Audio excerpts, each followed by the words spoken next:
A paz do Senhor, Bereanos Podcast no ar, o primeiro episódio. Nós estamos aqui, eu sou Sandro Nascimento, estou aqui com o Carlos Vinícius. Pode ser, Carlos. Meus irmãos, a paz do Senhor, é uma alegria imensa estar aqui nesse novo projeto para a glória de Deus, onde nós vamos explorar temas com uma certa profundidade e trazendo convidados mais do que especiais, como, por exemplo, o que está aqui agora conosco. Ninguém melhor do que o nosso pastor Cândido de Freitas, para estar aqui conosco no primeiro episódio. Paz do Senhor, pastor. Pai do Senhor, que bom estarmos juntos e estamos, assim, vivendo uma expectativa com essa nova programação, esse novo estilo de trabalho.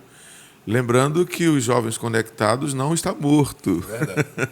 E esperamos depois ele voltar com uma nova roupagem, com novos aspectos e, enfim, nossos projetos eles precisam sempre estarem sendo renovados. Verdade. E esse é o nosso objetivo. Mas é muito bom estar aqui com vocês para a gente conversar e vamos lá, né? Amém, pastor. Primeiro que é uma alegria imensa receber o senhor aqui. O senhor é uma referência, acredito que para todo crente, não só aqui em São Lourenço, mas principalmente para a mocidade, que é o principal público que a gente está alcançando com esse podcast. E a gente percebe no dia a dia, né, no lidar com a mocidade, que eles, na vida cristã deles, eles olham muito assim para os nossos líderes, o que é muito bom, e não é diferente com o senhor.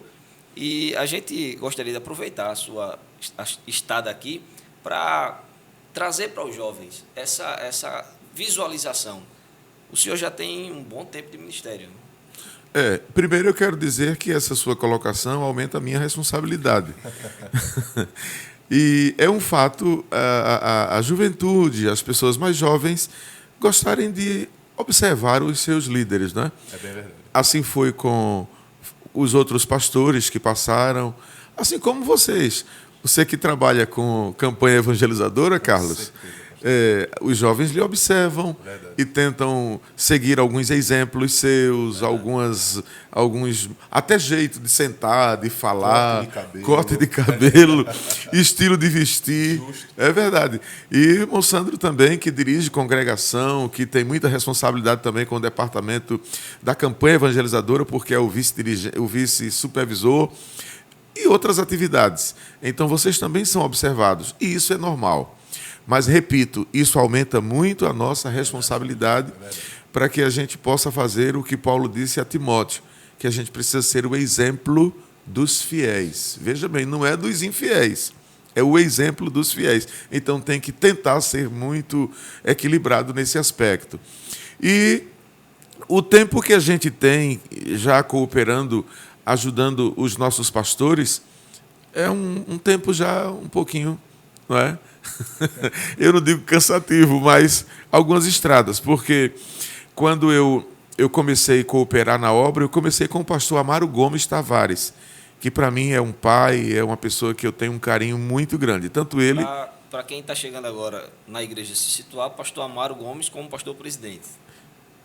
Como? Como pastor presidente. Não. Ele foi meu pastor em Gamileira. Certo. Quando ele chegou em Gamileira para pastorear a igreja, eu tinha o quê? Uns 15 anos. Entendi. Entendeu? Entendi.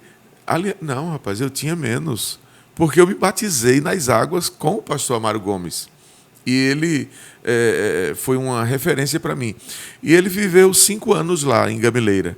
E com 17 anos ele me pôs para auxiliar de trabalho, né?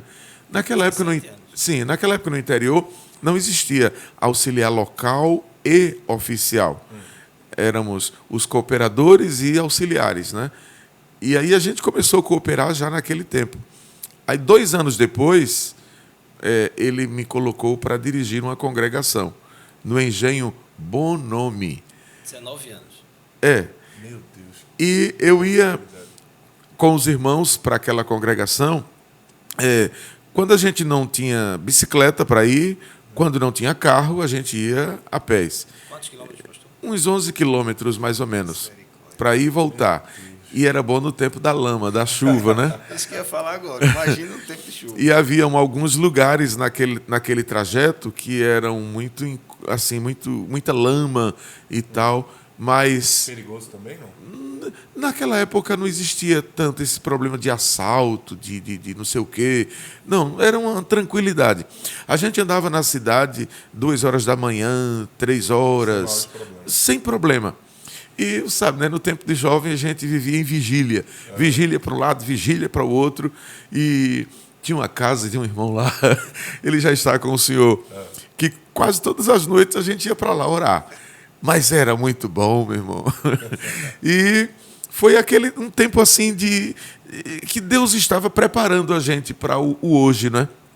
E naquela época eu me aproximei muito de pessoas assim idosas, que inclusive eu quero aproveitar esse gancho para dizer que os jovens de hoje devem procurar pessoas mais maduras. Como referência. É claro que não dá para fazer amizade assim, né? Porque as idades elas chamam a gente de acordo com a faixa etária. Não é? Quem tem 20 anos vai procurar um colega de 20, 18, 19, mas é sempre bom a gente se aproximar de pessoas que possam nos orientar e a gente se espelhar nos seus exemplos. Não é? Agora, gente, tem umas pessoas que é preciso a gente ter um pouquinho de cuidado de se aproximar delas, porque tem gente que é igual a mandacaru. Nem dá sombra, nem dá encosto. Se você se encostar, se fura. E se procurar uma sombra, não tem.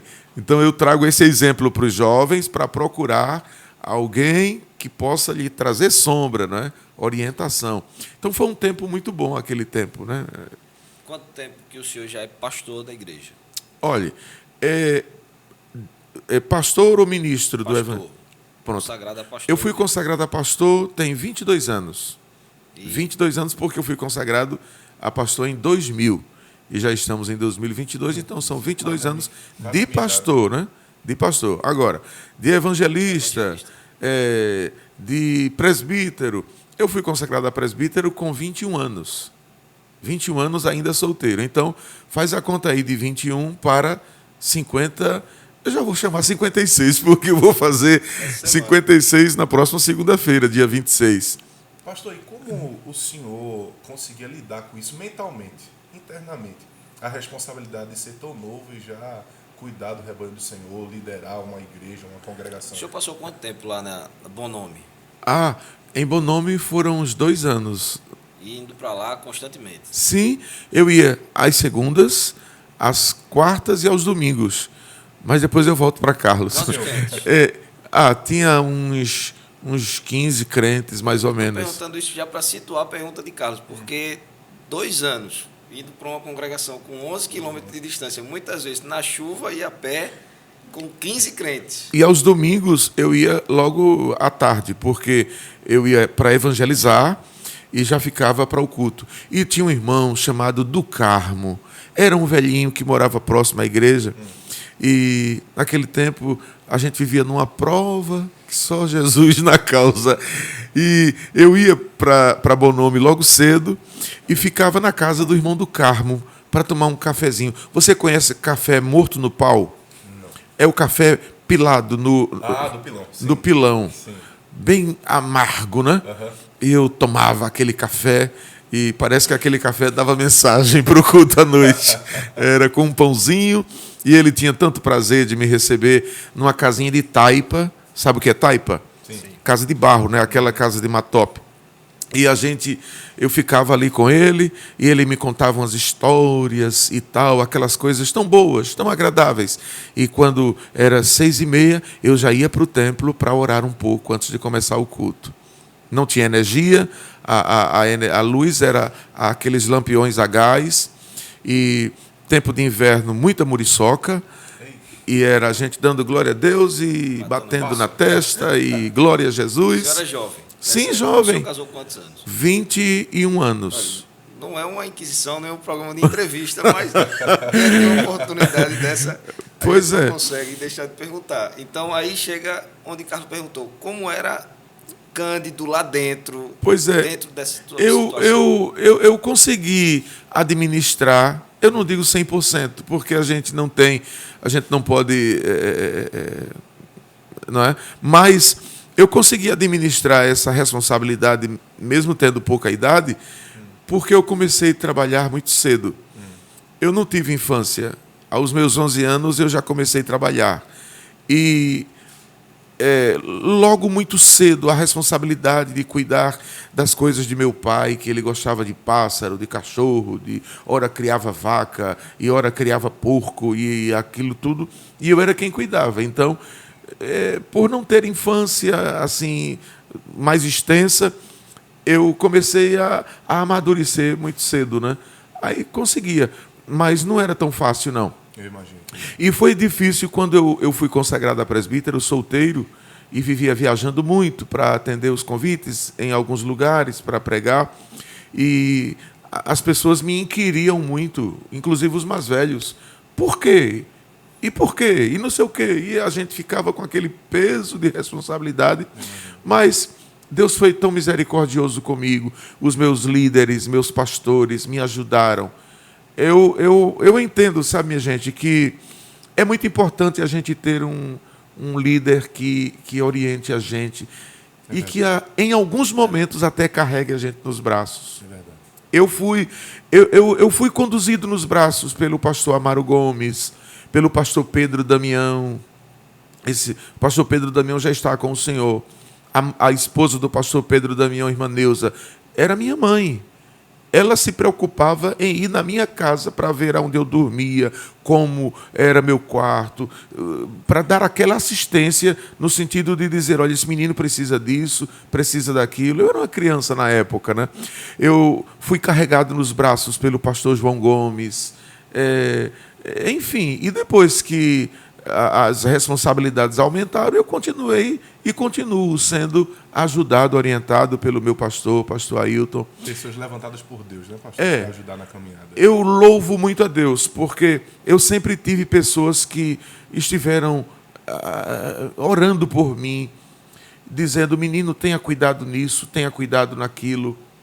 Esse rapaz que eu falei que eu ia para a casa dele orar, chamava-se Rinaldo.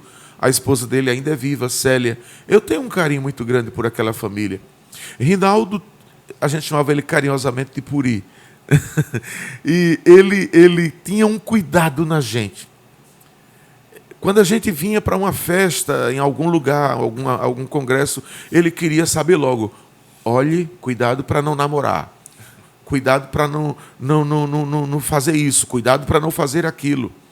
Porque ele era uma pessoa que levava a gente para o evangelismo, na feira, para as vigílias. A minha primeira Bíblia de estudo foi ele quem deu a mim. Uma gravatinha de crochê que eu tinha, foi ele quem me presenteou. Eu lembro que um dia a gente estava num culto em um engenho, uma noite escura, o lampião não iluminava, o som que a gente usava... Eu não sei, vocês alcançaram aquelas máquinas de válvula? Não. Eram umas máquinas de som a válvula que funcionava na bateria do carro com aqueles cornetos. A gente botava em cima de um Fiat 147 e entrava por aqueles engenhos. E uma noite, em um dos engenhos lá, a gente fazendo um culto, eu me recordo que um homem bêbado veio para acabar o culto com uma foice muito amolada. E eu não sei explicar direito, porque já faz muito tempo e estava muito escuro. Mas um irmão que estava com a gente se abraçou com o bêbado, com a foice, com tudo, e arrastou o homem dali. E foi um rolo medonho, uma dificuldade. E acontece que, no final do culto, esse homem aceitou Jesus como Salvador. Glória a Deus. Aí Rinaldo, o Puri, disse, Cândido, dá a tua Bíblia de presente ao bêbado, ao homem. Era uma Bíbliazinha pequena, ainda lembro, eu tinha tanto ciúme na minha Bíblia. Ela tinha um zíper e eu usava a minha Bíblia para pregar. Eu já pregava, né, com 15, 16 anos. Aí eu disse, mas eu vou dar minha Bíblia a esse homem? Aí ele disse, dê a sua Bíblia a ele, que depois eu vou comprar uma Bíblia de estudo para você. Aí eu, assim, com os olhos meio lacrimejando e tal, o coração fechado, eu doei minha Bíblia para o homem.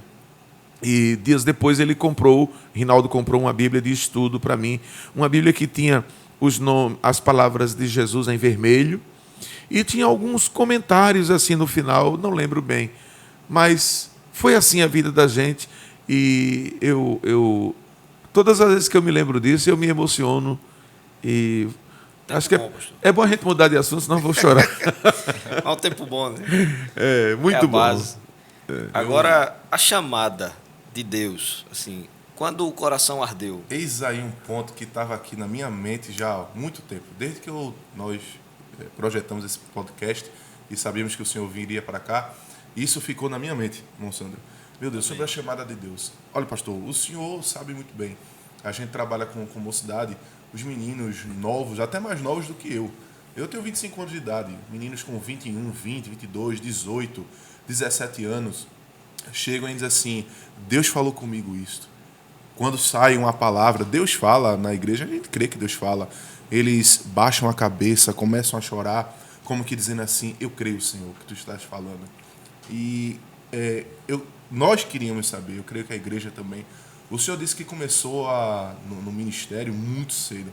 17 anos já era cooperador, 19 já estava em congregação. E quando foi isso que Deus chegou para o senhor e disse: Cândido, eu escolhi você? Veja só, eu queria fazer antes uma pequena ressalva a respeito dessa questão. Deus me falou. Isso. Sim. Deus usou o pregador tal. Deus usou a cantora ou o cantor tal e eu recebi aquela mensagem. É bom ter um pouco de cuidado com relação a essa questão, porque a pessoa pode receber uma palavra de Deus e pode receber uma palavra e, naquele momento de emoção, pensar que foi Deus e não foi. E pode acontecer também como a gente estava falando no início, essa admiração pela liderança fazer com que alguém admire tanto que deseje algo que não foi Deus que chamou, mas que seja por mera admiração e fazer a pessoa desenvolver algo que não está no coração de Deus também. Agora, quando eu faço essa colocação, que eu vou chamá-la de prudência, vamos chamar essa colocação de prudência. Vamos. Não estou dizendo que Deus não fala. Sim. Deus fala. Mas é bom sempre a gente ter aquela visão de Gideão. Vou pôr o velo lá fora. Se amanhecer seco por fora e molhado por dentro, ok. Mas eu vou pôr novamente. Se amanhecer seco por dentro e molhado por fora, mas ainda vou fazer o guisado para os anjos. Vou jogar o caldo em cima da pedra. Se ele subir na fumaça... As famosas confirmações. Exatamente. Agora, é interessante a gente lembrar que o Deus a quem a gente serve, ele é fiel e ele fala. Glória a Deus.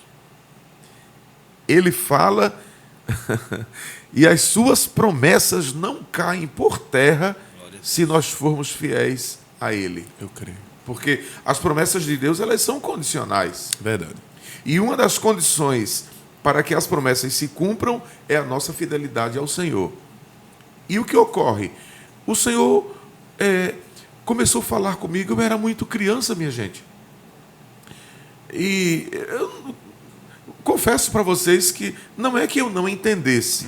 Porque um menino com 13 anos já sabe que isso aqui é um copo d'água, que isso aqui é um microfone, não é? Sim. Embora a gente era meio bobinhos antigamente. Os meninos hoje, quando nascem, já estão mexendo no celular. Não é? Mas Deus começou a falar.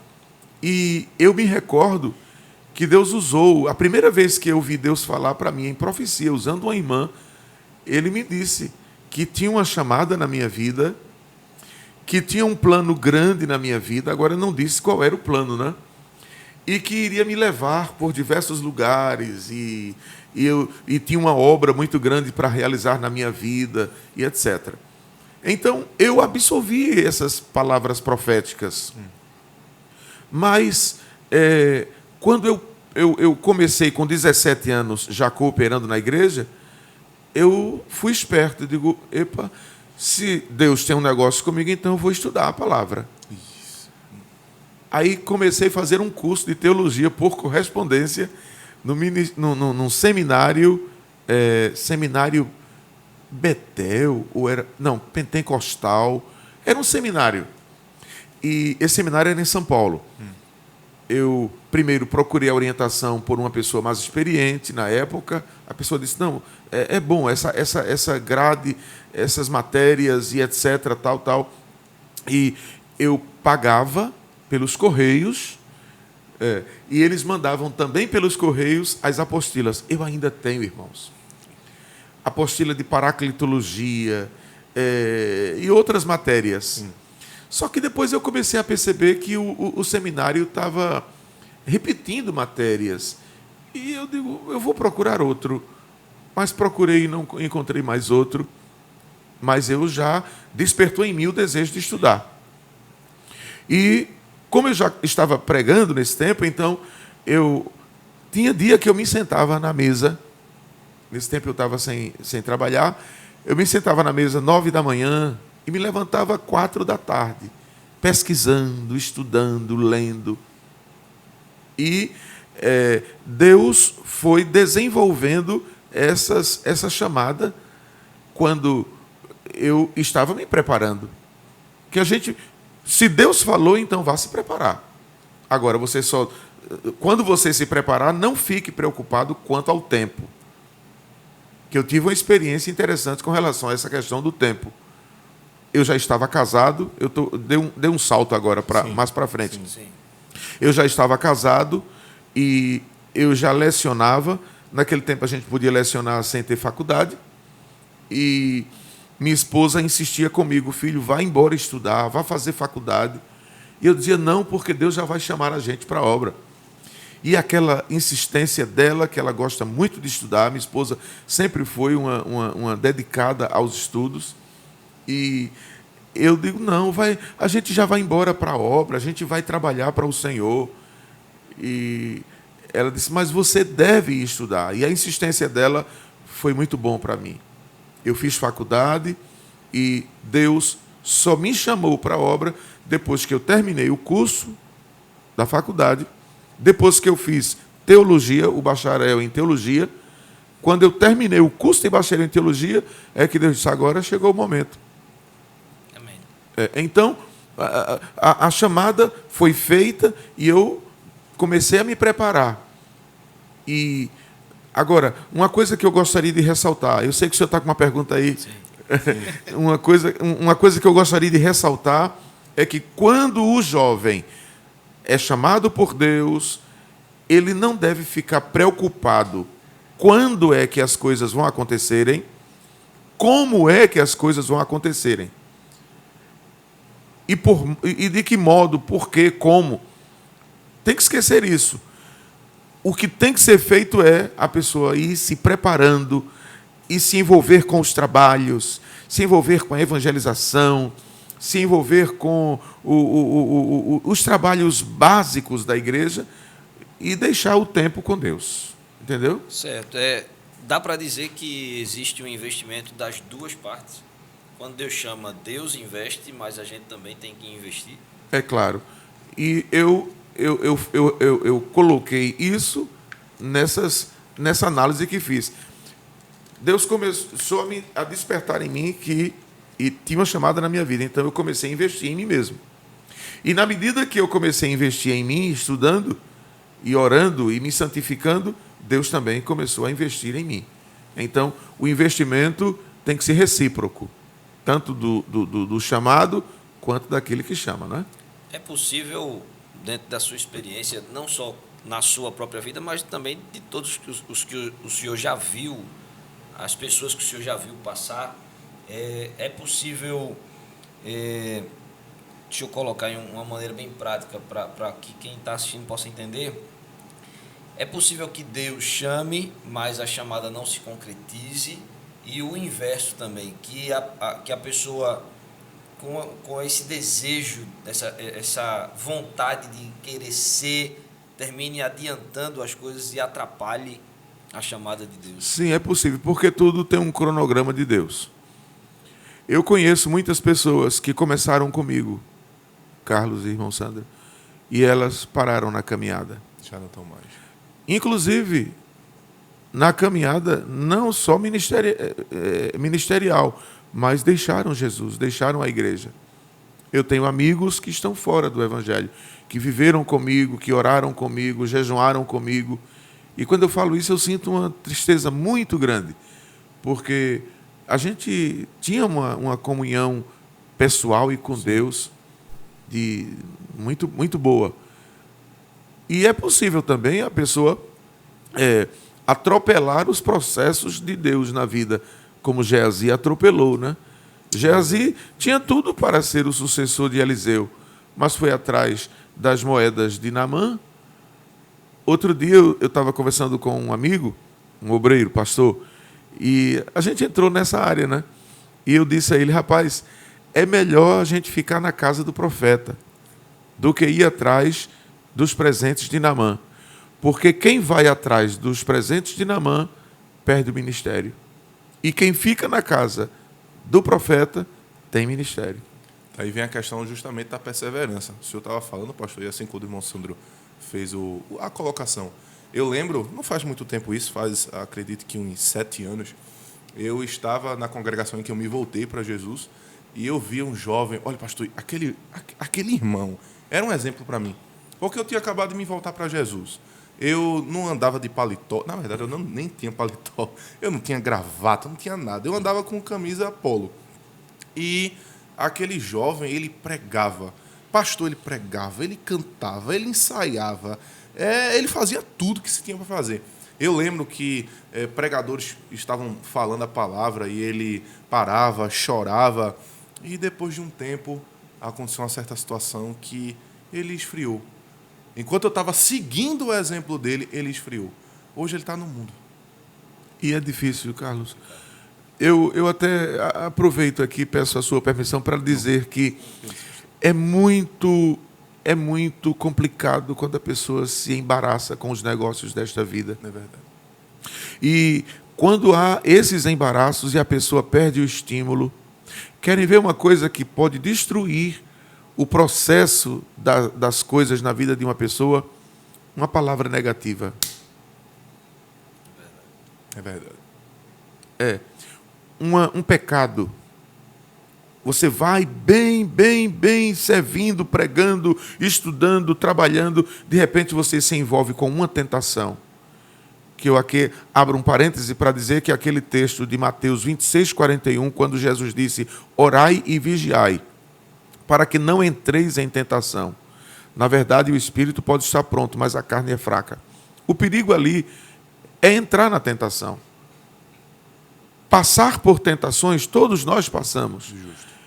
E a gente percebe que quando uma pessoa cai em pecado, às vezes até uma coisa que pode ser resolvida com simplicidade, com facilidade, mas por ele não ter o devido conhecimento e não se aproximar de alguém que possa ajudar, acha que tudo ficou destruído a partir daquela situação. Acabou-se. É triste. Agora, vamos viajar de volta um pouquinho? Bora. A gente estava ali naquele momento que o senhor sentiu o coração queimar.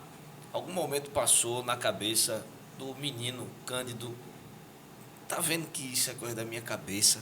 Aí como passou? Primeiro porque haviam algumas situações na minha vida que, do ponto de vista humano, inviabilizava aqueles planos de Deus, aquelas promessas. Por ser descendente de uma família muito pobre, muitas dificuldades que a gente passou, ser criado sem mãe, a mãe morrer com 36 anos e deixar 12 filhos, minha irmã mais nova com 3 meses de idade e eu com 1 ano e 4 meses de vida. O contexto que a gente vivia na época, a cidade pequena, aquela coisa assim muito atrasada, aquelas dificuldades. Agora, mesmo diante de tudo isso, eu ressalto aqui que um dos grandes segredos da minha vida foi a oração. Eu não quero aqui dizer que sou um homem de oração, que, enfim. Não, mas eu procurei, eu me esforcei a buscar a Deus. E a oração sempre foi o meu lenitivo. O meu ombro, aliás, o ombro em que eu pude sempre inclinar a minha cabeça e encontrar renovo, força, vida, foi nos pés de Jesus. Os pés de Jesus sempre foi o ombro em que eu acho que nenhum de nós temos condições de botar a cabeça no ombro de Jesus, então é melhor chamar os pés dele de ombro. E é muito importante a gente ter esse marco na vida. É. Só de ouvir o senhor falar já dá vontade de orar. É verdade. Mas sem oração ninguém chega a lugar nenhum, não. Não chega. Eu estou me referindo no contexto espiritual. Sim. E eu tive pessoas na minha vida que me incentivaram muito a oração. Inclusive o pastor Amaro Gomes. Foi um dos incentivadores a viver uma vida de oração, porque ele sempre gostou e gosta de orar, que ele está vivo. Né? E outras pessoas também que contribuíram muito para que a gente pudesse viver essa realidade. Uma pessoa, pastor, que está nos ouvindo aqui e diz, amém, eu vou orar, como é que ele pode colocar isso em prática? Seria somente ir num culto de oração, que é muito importante. É extremamente importante a gente estar num culto de oração, uma oração para a mocidade. E a parte da oração também particular, na sua casa, na igreja, numa vigília. Como é que ele pode colocar isso em prática? Complemento dizendo que parece que a gente vive num tempo que, eu não digo só os jovens, mas parece que isso é mais forte nos jovens, principalmente nos adolescentes, eles não conseguem orar.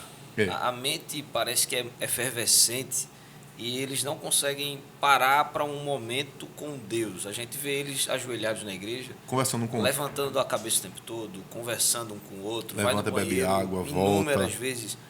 Então, daí parte o que Carlos falou. Eu acho que é tudo uma realidade que precisa ser explicada. A oração eu não chamaria de hábito, mas a pessoa precisa se habituar a orar. E o hábito da oração se desenvolve através do exercício. Outra coisa também que leva-nos à oração é quando a gente encara a necessidade. A gente sabe que é através da oração que a gente pode encontrar em Deus as respostas, as soluções para as nossas vidas, então a gente vê a questão da necessidade. Uma terceira coisa muito interessante também é que, atualmente, a gente vive numa vida muito imediatista. Até no celular. Você veja que, se você abre um vídeo e se o vídeo for muito, muito longo, você já não quer assistir aquilo. Por isso, hoje existem ferramentas hoje que diminuem, que facilitam. Isso. Por exemplo, a questão do WhatsApp. Tem aquela velocidade.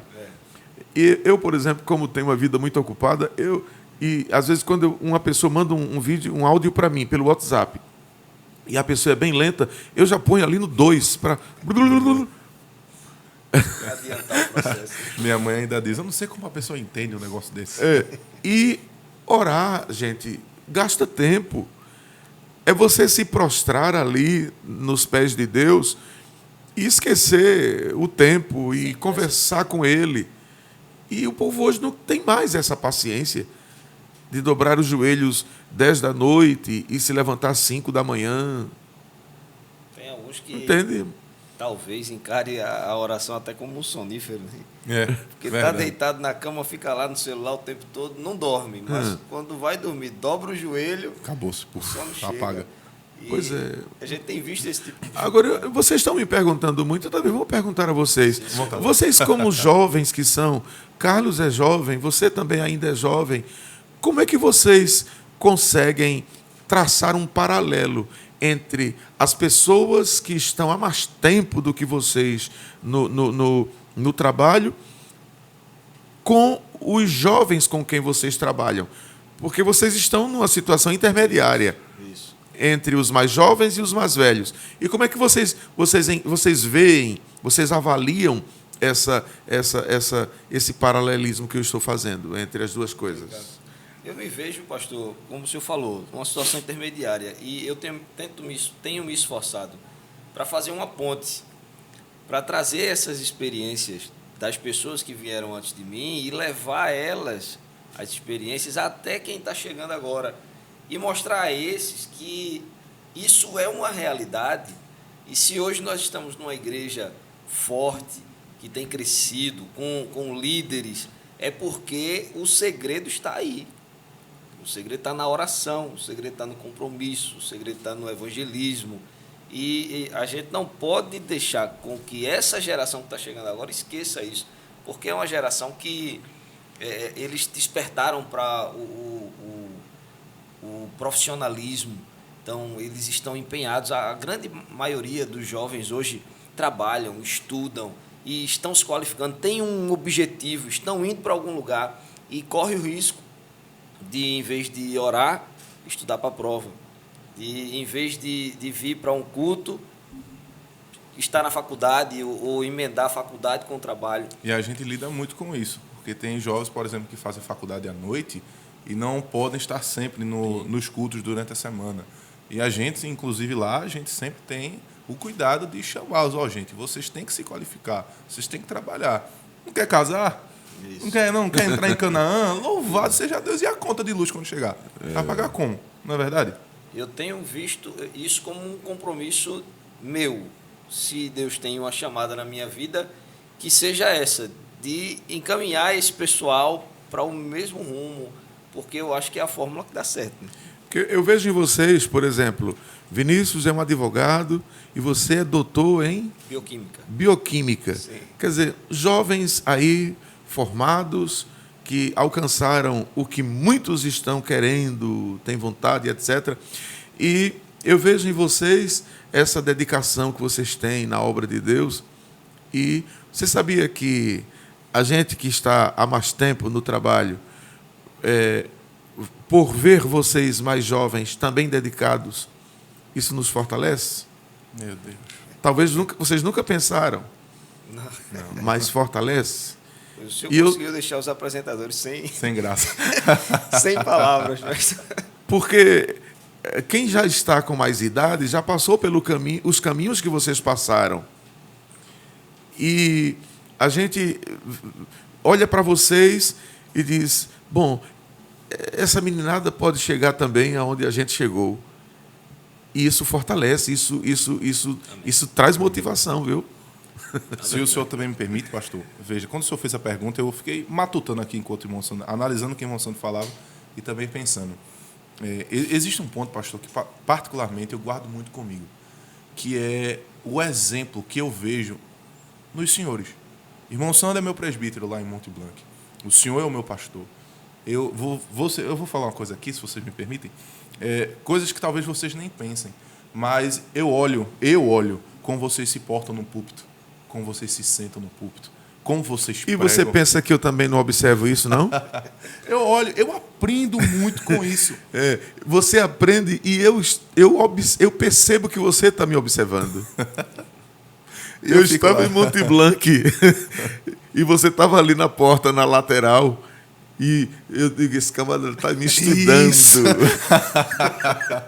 E eu faço porque eu aprendo muito, pastor. E uma preocupação muito grande que eu tenho é de mostrar aos meninos, aos mais novos, que existe um exemplo a ser seguido. Como eu disse, quando eu me voltei para Jesus, eu não tinha gravata, não tinha paletó, não tinha nada. E quando eu estava lá na congregação em Genezaré 2, quando eu estava lá, eu não ia para a escola dominical, eu não ia para o campo, eu não ia. Mas um dia teve uma consagração. Deus cria situações. Verdade. Um dia teve uma consagração e eu fui. Eu lembro até hoje, eu estava com a camisa polo vermelha. E o presbítero da época, o presbítero Severino Mendonça, ele chegou para mim no meio da congregação, depois que a consagração tinha acabado, e ia iniciar a EBD, que eu não participava. Lembro como hoje. Ele chegou para mim, colocou os dedos num lado da gola, no outro lado, ajeitou minha gola e disse assim, ponha uma gravata. Nós queremos se utilizar de você. E pode parecer uma coisa tão simples que às vezes a gente diz a alguém e não surte efeito nenhum. Mas aquilo foi uma flecha. Pá! E eu cheguei em casa e disse, mami, eu chamo minha mãe de mami. Mami, o presbítero disse para eu comprar uma gravata. E ela disse, foi, meu filho? E por quê? Ele disse que queria se utilizar de mim, mami. Foi. Nisso eu comecei a comprar uma gravata. Comprei meus 2 paletós, eu lembro. Era um paletó preto e um paletó azul marinho. Eu comecei a comprar. E comecei a ir para a igreja com mais frequência, participar dos trabalhos. E vendo em vocês, mais velhos, mais experientes, o exemplo que eu tinha para seguir. É assim que eu tenho que ser. A minha preocupação muito grande é mostrar a esses meninos seguir esse exemplo. Sabe por quê? Porque existe, na conjuntura social de hoje, um apelo muito forte ao desapego, ao desrespeito com a liderança.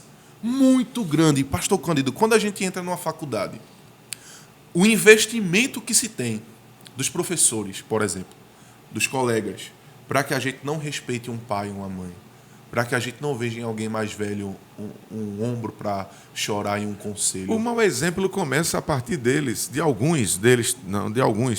Eu tive professor na faculdade que chegava na sala, se sentava em cima do birô, cruzava as pernas para dar aula. Isso é uma falta de exemplo, rapaz. Justo. E é um formato que realmente na universidade é até estimulado. Muito. De todo jeito. Meu irmão, qual é o exemplo, os limites, a educação que um professor desse passa? Se a gente, no tempo de criança, a gente é ensinado a sentar na cadeira. Até as meninas, elas são mais cobradas do que os meninos. Para a roupinha não estar subindo e etc. E chega um formador de opinião, senta num birô, cruza as pernas. O que é isso, meu irmão?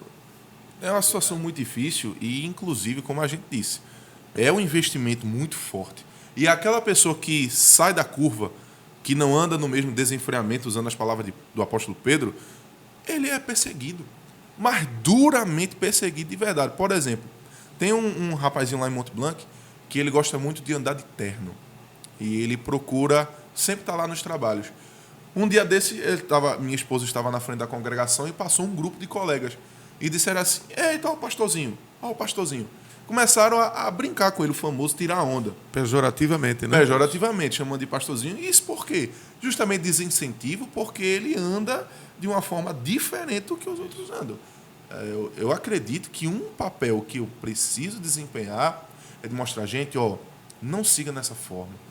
Olhe para a liderança, respeite, considere, siga o exemplo. Eu acredito que assim os jovens vão ser bem-sucedidos. Usando essa fala de Carlos dizendo que ele analisa como senta no púlpito, como fala, como prega. Com certeza. E trazendo para a sua primeira fala, eu acredito que uma das joias raras de quem sente uma chamada de Deus é a obediência. Porque se isso não for identificado, e a pessoa até sente uma chamada de Deus, mas chega no púlpito, senta e quer cruzar as pernas e fica lá assim. Aí quando vai para o microfone, não tem aquele hábito de dizer de acordo com a orientação do nosso pastor. Justo. E aí vai se quebrando tudo aquilo que foi ensinado para a gente lá atrás, que deu certo, e aí a gente termina caminhando para um... Agora, gente, uma coisa que me traz felicidade é a essência da igreja. Os anos passam-se, as pessoas mudam, as culturas se alteram, porque as culturas se alteram. Verdade. De acordo com a realidade que se vive, de acordo com o tempo. Mas a igreja não perde a sua essência. A igreja, ela mantém aquela comunhão com Deus, aquele fervor. O evangelho continua sendo pregado e o Senhor continua curando os enfermos, batizando com o Espírito Santo, levantando obreiros. É um negócio fantástico. A gente vê dentro de uma mocidade e, de repente, um jovem daquele, Deus pega ele, levanta e ele começa a ser um instrumento nas mãos de Deus. Isso é igreja, gente. Isso é evangelho. É o bêbado que sai lá da cachaçada e daqui a pouco está na igreja pregando, não é?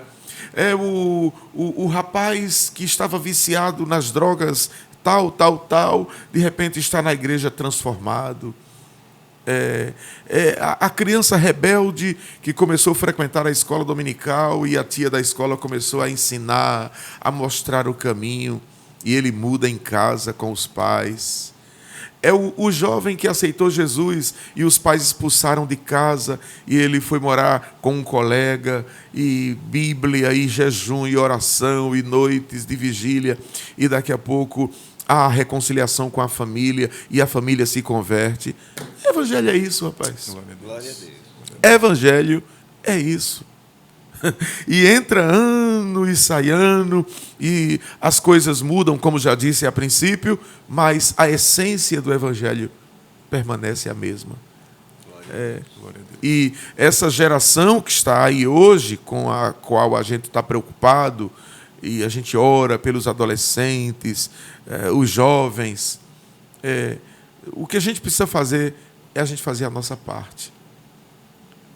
Tentemos ser o exemplo dos fiéis, como já disse lá atrás, e procuremos fazer, trabalhar, se envolver, evangelizar, orar, louvar. É congresso, é treinamento, é simpósio, é encontro, é isso, é aquilo. Isso. E a obra de Deus continua crescendo e avançando. Puxando a sardinha para o meu lado, evangelismo, irmãos. Sai na campanha evangelizadora. É verdade. Seu dirigente precisa de ajuda. Outra dificuldade, um grupo de jovens que queiram evangelizar, né? Que se mostrem disponíveis para o hábito do evangelismo, tanto nas tarefas da igreja de evangelismo, quanto na vida diária, na escola, na família, está realmente comprometido com o evangelismo. Ô, irmão Sandro, irmão Carlos, sabe uma coisa que veio à minha mente aqui, que eu acho que é muito importante a gente colocar, é a questão do avivamento espiritual.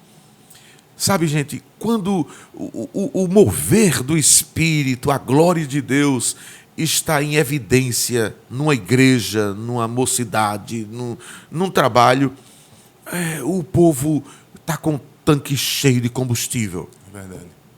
E isso é uma coisa que a gente precisa buscar, sabe? Esse avivamento, esse fogo, é claro, observando os limites para não entrar no fanatismo, na criancice, Sim. mas poder de Deus. Irmãos, quando uma igreja está avivada, quem peca, confessa. Quem está parado se envolve. Quem não tem perspectiva passa a ter. Quem não quer, começa a querer. Porque o mover, o fogo, o poder de Deus está em ação. A ação do Espírito Santo. É o dunamis, poder real em ação. Verdade. E é isso que, nesse tempo de tanta tentação, de tantos desafios, desse negócio aqui, ó, isso é sério, rapaz. Tem que ter fogo na alma, poder de Deus para se controlar diante dessas coisas, diante do frenesim do momento, do ativismo, da agonia, o desejo de avançar. E, enfim, tem que buscar o fogo, o poder do Espírito. E nesse primeiro podcast, vamos deixar isso aqui como ênfase, a busca pelo avivamento. Glória a Deus. Amém? Amém. Ok. Bênção, eu Deus. estou satisfeito, cara. Eu também.